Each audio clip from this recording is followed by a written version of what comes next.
대통령이 없는 나라에서 사람들이 아무렇지도 않게 일상을 살아간다고요? 경제도 불안하고 정치도 혼란스러운데 도대체 어떻게 그런 게 가능할까요? 더 놀라운 건 바로 그 속에서 희망과 미래를 이야기하는 사람들이 있다는 겁니다. 저는 일본에서 한국으로 이주한 외국인입니다. 도쿄에서 안정된 삶을 살던 제가 정치적 혼란기 속에 한국으로 들어왔고 처음엔 두려웠습니다. 하지만 지금 저는 매일 한국인들의 일상 속에서 놀라운 회복력과 따뜻한 열정을 직접 경험하고 있습니다. 어떻게요?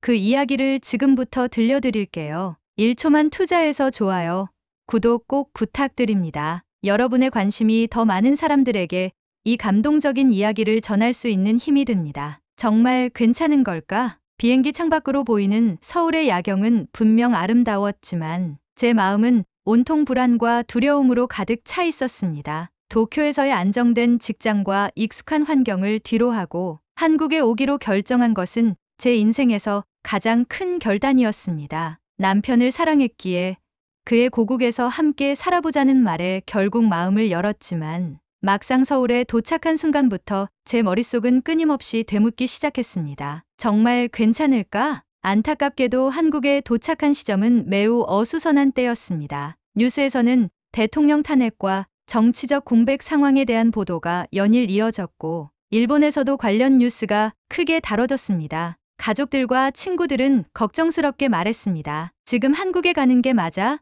불안하지 않아? 저 역시 그 말에 고개를 끄덕일 수밖에 없었습니다. 당분간 있다가 상황이 나아지면 돌아가야지라는 생각이 제 마음 한켠에 자리 잡았습니다. 서울에서의 첫 일상은 생각보다 낯설고 어려웠습니다. 언어 장벽은 예상보다 훨씬 높았고 문화적인 차이도 분명히 존재했습니다. 지하철에서 길을 묻고자 했지만 머뭇거리다 결국 아무 말도 하지 못하고 내려버린 적도 많았습니다. 일본에서는 조금 더 간접적이고 조심스러운 소통이 일상이었는데 한국 사람들의 말투는 너무나도 직설적이어서 처음에는 당황스러웠습니다. 인사도 짧고 표정도 무표정하게 느껴져서 혹시 제가 실례를 했나 라는 생각을 자주 했습니다. 가장 큰 충격은 직장에서였습니다. 서울의 한 글로벌 기업에 다니게 되면서 저는 본격적으로 한국식 업무 문화를 접하게 되었는데요. 무엇보다 피드백이 너무 빠르고 직설적이었습니다. 일본에서는 어떤 실수가 있어도 우회적으로 조심스럽게 지적하는 문화였기에 상사가 회의 중에 이건 왜 이렇게 했어요? 이건 좀 아니지 않나요? 라고 말했을 때 마음이 철렁 내려앉았습니다. 회식 자리에서도 팀원들끼리 격에 없이 농담을 주고받는 분위기에 적응하는데 시간이 꽤 걸렸습니다. 그뿐만이 아니었습니다. 남편의 친구들과 모임을 가질 때마다 뉴스에서 나오는 정치적 이야기들이 빠지지 않았습니다. 다들 시국에 대해 걱정하면서도 분노를 숨기지 않았고 그들의 말에 자연스레 이 나라는 정말 곧 무너지는 건 아닐까 하는 불안감이 커졌습니다. 도쿄에서의 안정된 삶과는 너무나 달랐습니다. 그런 분위기 속에서 저는 점점 마음의 문을 닫기 시작했고 이곳은 오래 있을 곳이 아니구나라는 생각이 들었습니다. 그러던 어느 날 집 근처 마트를 다녀오는 길에 동네 주민분이 무거운 짐을 들고 가는 저를 보고 다가와 짐을 들어주시겠다고 하셨습니다. 말투는 여전히 직설적이었지만 표정에는 따뜻함이 묻어 있었습니다. 무거워 보이네요. 도와드릴게요. 그날 처음으로 저는 한국 사람들은 말은 직설적이지만 마음은 참 따뜻하구나라는 생각을 하게 되었습니다. 그날 이후로 저는 조심스럽게 일상을 다시 바라보기 시작했습니다. 대통령이 없는 상황에서도 지하철은 정확하게 운행되고 있었고 동사무소에서는 민원인들을 친절하게 응대하고 있었습니다. 길거리 상점들은 여전히 활기를 띠고 있었고 사람들은 자기 일을 묵묵히 해나가고 있었습니다. 뉴스에서 보던 한국과는 좀 다른데? 이런 생각이 들기 시작하자 한국의 또 다른 모습들이 제 눈에 하나둘 들어오기 시작했습니다. 여전히 혼란은 계속되고 있었지만 그 안에서도 일상을 지키려는 사람들의 노력이 빛나고 있었습니다. 제 마음속의 불안이 조금씩 걷히기 시작했습니다. 한국 사회의 특별한 발견, 서울 생활이 점차 익숙해지기 시작하면서 저는 일상 속에서 한국 사회의 특별한 면모들을 하나씩 발견해 가기 시작했습니다. 처음엔 낯설게만 느껴졌던 이 나라가 점점 제게 놀라움과 감동을 주는 공간으로 바뀌고 있었지요. 그중 가장 인상 깊었던 건 행정 시스템이었습니다. 어느 날 비자갱신을 위해 출입국관리사무소를 방문하게 되었는데요. 대통령도 없는 상황에서 이런 행정이 제대로 돌아갈까라는 걱정이 솔직히 들었습니다. 하지만 막상 가보니 모든 절차가 체계적으로 운영되고 있었고 대기 번호표를 뽑고 나서 10분도 채 지나지 않아 제 차례가 되었습니다. 담당 공무원은 미소를 지으며 차분히 안내해 주셨고 필요한 서류를 함께 확인해 주며 지금은 국가적으로 좀 혼란스럽긴 하지만 저희는 시민들의 일상이 불편하지 않도록 더욱 철저히 움직이고 있어요 라고 말씀해 주셨습니다. 그 말은 단순한 안내 이상의 의미로 다가왔습니다. 한 사람의 공무원이 보여준 책임감 있는 태도에서 저는 한국이라는 사회의 근간을 느낄 수 있었습니다. 회사 생활도 조금씩 달리 보이기 시작했습니다. 처음엔 상사의 직설적인 피드백에 상처도 받고 자존감이 무너지는 듯한 순간도 있었지만 시간이 지나면서 그 말들 속에 담긴 진심을 이해하게 되었습니다. 팀장은 어느 회식 자리에서 술잔을 기울이며 이렇게 말씀하셨습니다. 우리나라는 지금 좀 어려운 시기를 겪고 있지만 각자의 자리에서 최선을 다하면 반드시 더 나은 미래가 올 거예요. 미카 씨도 우리 팀의 중요한 일원이에요. 그 말에 가슴이 따뜻해졌습니다. 상사나 동료들이 주는 피드백이 단지 비판이 아닌 성장의 밑거름이 되는 조언이라는 걸, 그리고 저를 팀의 일원으로서 진심으로 아껴준다는 것을 느끼게 되었죠. 그런 따뜻한 배려는 회사 밖에서도 발견할 수 있었습니다. 특히 주거 환경은 제 예상보다 훨씬 좋았습니다. 처음엔 서울의 아파트 생활이 삭막할 거라고 생각했지만 실제로는 그렇지 않았습니다. 집 안의 온돌 시스템은 겨울 내내 저를 따뜻하게 감싸주었고 창문과 문에 설치된 첨단 보안 시스템은 저에게 안심을 주었습니다. 무엇보다 감동적이었던 건 이웃들과의 관계였습니다. 아침마다 엘리베이터에서 마주치는 이웃들이 먼저 인사를 건네주시고 택배가 도착하면 제 집 앞에 조심스럽게 놓아두고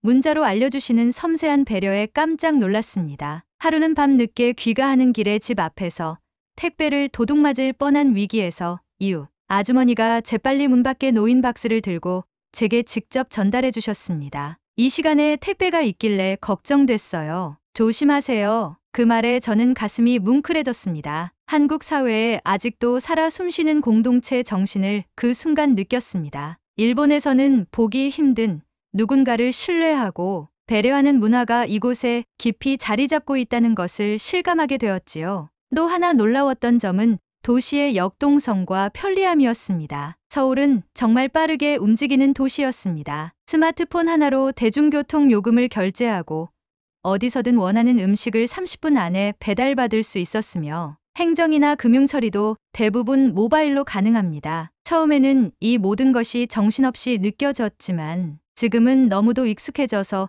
오히려 이런 시스템이 없는 곳에서 어떻게 살았는지 기억이 나지 않을 정도입니다. 이렇게 효율적이고 디지털화된 사회가 정치적 혼란 속에서도 유지되고 있다는 사실은 한국이 단순히 기술만 발달한 나라가 아니라 시스템 자체가 단단하게 설계된 나라라는 인상을 주었습니다. 점점 저는 이 도시, 이 사회, 이 사람들의 모습에 매료되어 갔습니다. 혼란스럽고 불안한 외부의 소식들 속에서도 묵묵히 자기 일을 해내는 한국인들의 모습은 마치 잔잔하지만 단단한 뿌리를 가진 나무 같았습니다. 외국인으로서 불안했던 저를 이 사회는 조금씩 끌어안아 주었고 저는 그 따뜻함과 안정감에 서서히 안정을 찾을 수 있었습니다. 이 모든 변화는 갑작스럽게 일어난 것이 아닙니다. 매일 반복되는 일상 속 작은 경험들이 쌓이고 또 쌓여 저의 시각을 바꾸어 주었습니다. 그리고 그 변화는 저에게 단순한 생활의 적응을 넘어 한국이라는 사회를 더 깊이 이해하고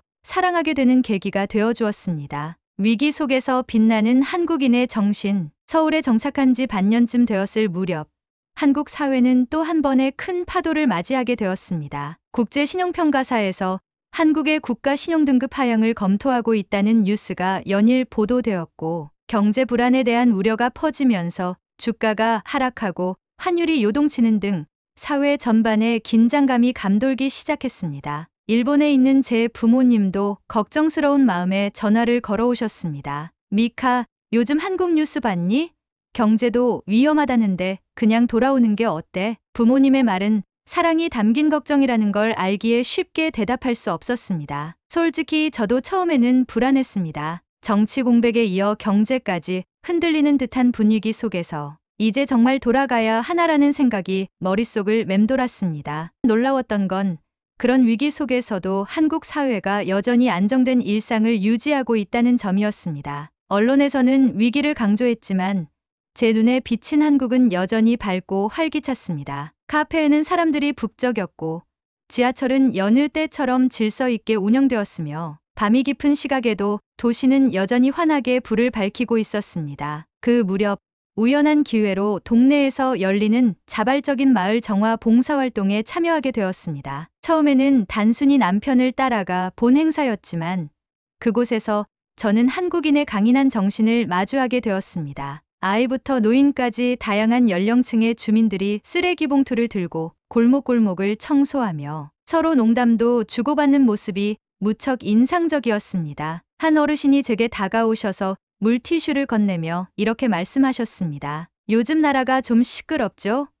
근데 우리는 괜찮아요. 다들 각자 자리에서 자기 몫을 하면 언젠가는 다 지나가게 되어 있어요. 그분은 웃으며 이어 말했습니다. 우리는 6.25 전쟁도 겪었고 IMF 외환위기도 이겨냈어요. 이번 위기도 그렇게 넘길 겁니다. 그 말은 단순한 위로 이상의 울림을 주었습니다. 전쟁과 경제위기를 이겨낸 국민이라는 자부심과 어떤 위기 속에서도 흔들리지 않는 민초들의 삶의 태도가 느껴졌습니다. 위기가 와도 나만 잘하면 된다는 개별주의가 아닌 함께 버티고 나아간다는 공동체 정신이 한국 사회를 떠받치고 있다는 것을 실감할 수 있었습니다. 또한 한 친구를 통해 스타트업에 종사하는 청년들을 만날 기회가 있었습니다. 그 자리에서 들은 이야기는 저에게 또 다른 충격이었습니다. 정치적으로 불확실한 시기에 도리어 혁신의 기회를 잡기 위해 준비하고 있는 그들의 모습은 위기 속에서도 앞으로 나아가려는 한국 청년들의 열정을 여실히 보여주었습니다. 그중 한 청년은 이렇게 말했습니다.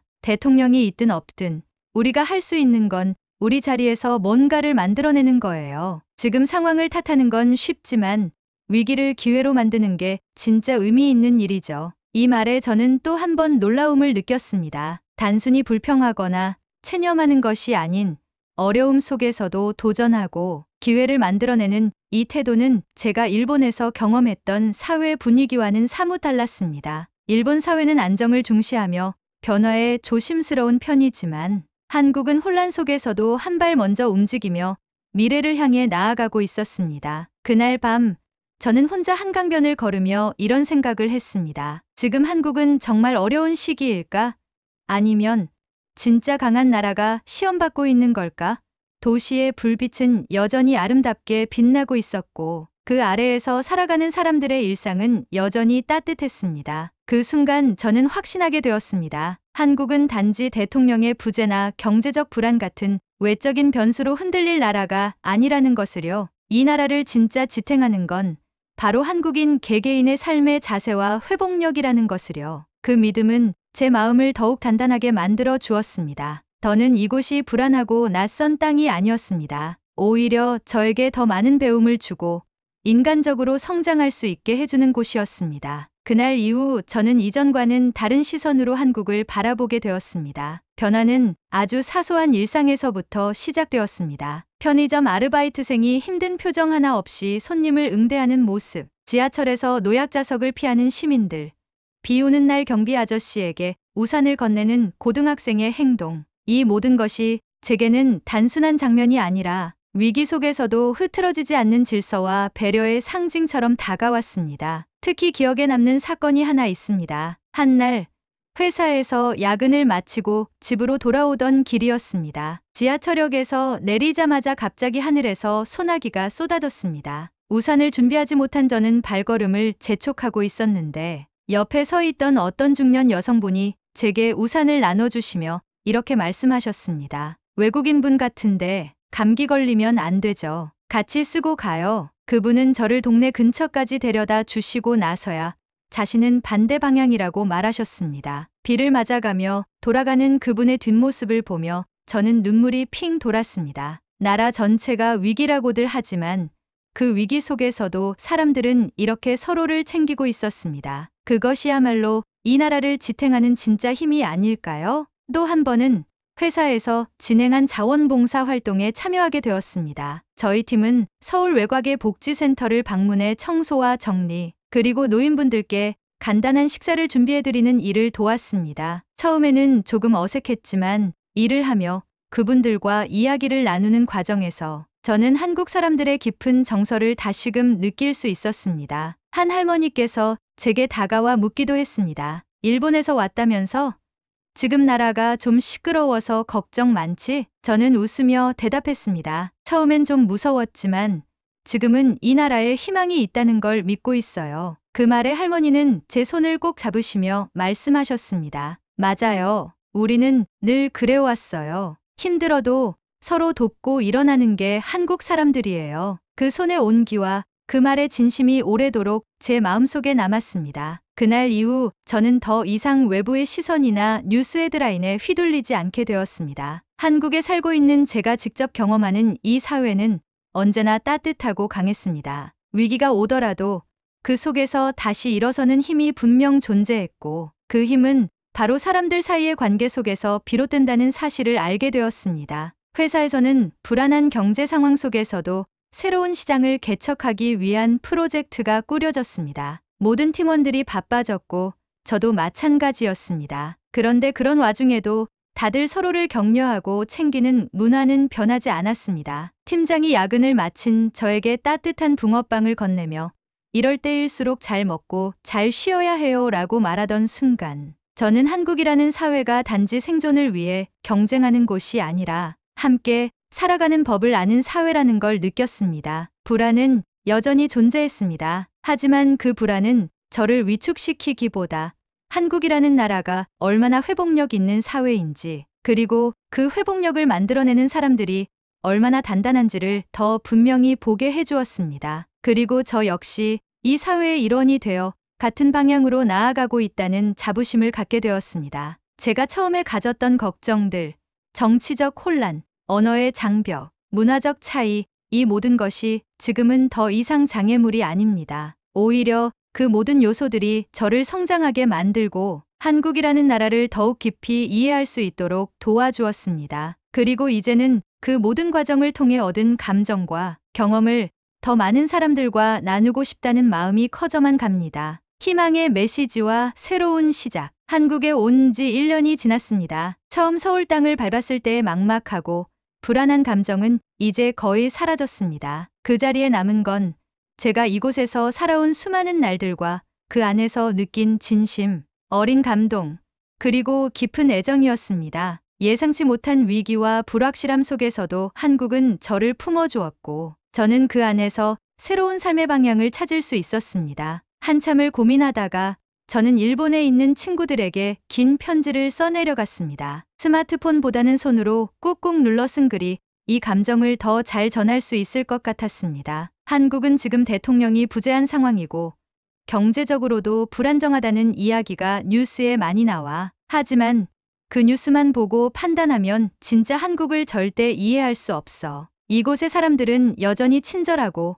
시스템은 놀랄 만큼 안정적으로 작동하고 있어. 지하철은 제 시간에 도착하고 공무원들은 변함없이 친절하게 민원을 해결해줘. 무엇보다 어려운 상황 속에서도 각자의 자리를 묵묵히 지키는 사람들의 모습이 정말 인상 깊었어. 뉴스 헤드라인 속 위기의 나라가 아니라 살아 숨쉬는 희망의 나라야. 편지를 쓰고 난 후 제 마음속에 오래도록 묵혀있던 무언가가 후련하게 풀리는 기분이었습니다. 저는 이 나라를 더 깊이 이해하고 싶다는 열망을 갖게 되었고 그것을 행동으로 옮기기로 결심했습니다. 그래서 저는 한국어 교사 자격증을 따기 위한 공부를 시작했습니다. 외국인으로서 한국어를 배우는 고충을 누구보다 잘 알고 있었기에 저 같은 사람들에게 진짜 한국의 언어와 문화를 전해주고 싶었습니다. 자격증을 취득한 후 저는 다문화센터에서 외국인들을 대상으로 한국어 수업을 진행하게 되었습니다. 제 수업의 시작은 언제나 제 이야기를 들려주는 것으로 시작합니다. 저도 여러분처럼 외국인으로 이곳에 왔고 두려움도 많았어요. 하지만 한국 사람들의 따뜻한 마음과 질서 있는 사회, 그리고 위기 속에서도 꿋꿋이 살아가는 이들의 모습을 보면서 큰 감동을 받았어요. 뉴스는 위기를 전하지만 이곳에는 여전히 희망이 있습니다. 제 이야기를 듣고 학생들이 고개를 끄덕이거나 웃어줄 때마다 저는 이 길이 제게 꼭 맞는 길이라는 확신을 갖게 됩니다. 저는 이제 한국 사회의 작은 구성원으로서 다른 외국인들에게 이 땅의 따뜻함을 전하는 역할을 하고 있다는 사실에 큰 자부심을 느낍니다. 그리고 어느 봄날 저녁, 남편과 함께 한강변을 산책하던 중이었습니다. 바람은 살랑살랑 불고 저 멀리 도시의 불빛이 반짝이고 있었지요. 남편이 갑자기 이렇게 말했습니다. 이 불빛 하나하나가 모여 도시를 밝히듯 한국인 개개인의 노력이 모여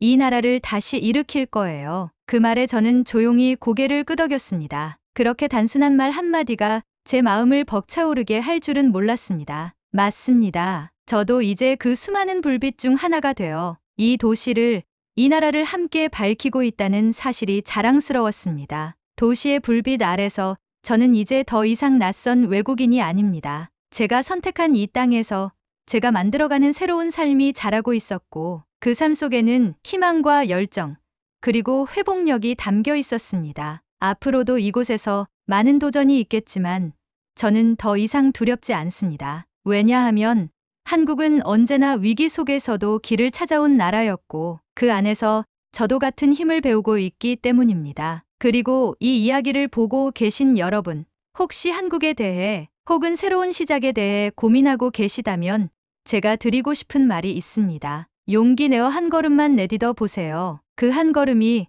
놀라운 인생의 시작이 될 수 있습니다. 여러분은 어떻게 생각하시나요? 정치적 혼란 속에서도 일상을 지켜나가는 한국인의 회복력과 열정, 그 모습이 여러분에게도 감동으로 다가왔나요? 여러분이 경험한 한국의 모습은 어떤가요? 댓글로 꼭 공유해주세요. 이런 따뜻하고 진짜 한국의 이야기가 더 많은 사람들에게 전해질 수 있도록 좋아요와 구독, 알림 설정까지 부탁드립니다. 작은 클릭이 큰 응원이 됩니다. 감사합니다. 여러분의 K 감동탐험입니다.